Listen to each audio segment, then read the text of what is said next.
clearly not accepting my losses from the day before.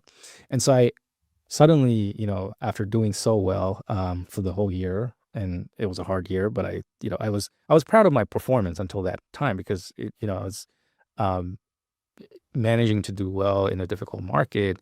And then, suddenly this flashback from 2021 comes, right? Where, things are going well. And then in 1 or 2 days, I had this huge setback, right? And so rest of 22, I, sort of had a slower bleed. I had some little bit of, pick up some momentum in November. But then I just, that was really hard again mentally, set me back months.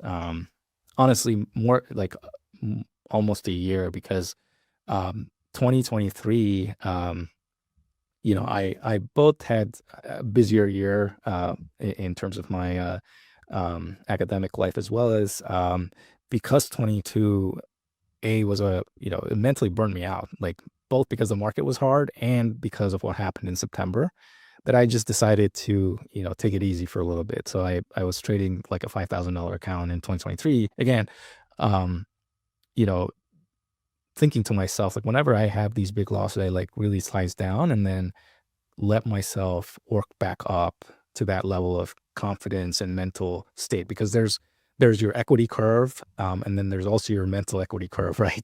And so you have to get back to your mental state before you can risk the same amount of capital. So fortunately, those are some safety guardrails that did save me in the grand scheme of things because it could have been so much worse. But regardless, those lessons set me back. And then my biggest loss actually came in last year in September.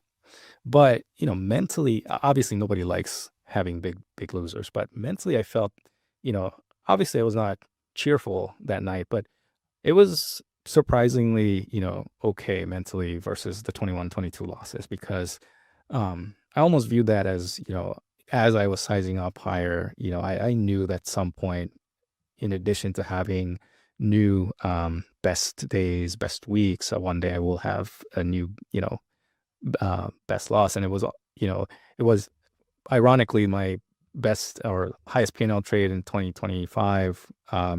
And my, the worst loss were on the same ticker on the same setup, which is Tesla in September. So my initial entry was just wrong. Well, it was just, I jumped the gun essentially. And it, I sort of, covered that and then re-entered. And we'll get into that a little bit later, but yeah, mentally it was fine and I managed to make that back pretty quickly afterwards. It was very different from 21, 22, where not only did it set me back months in terms of mental capital, but it was also much easier for me now to make that money back quickly. Yeah. So Yeah, it was more part of your normal process. And yeah, it was exactly. a function of scaling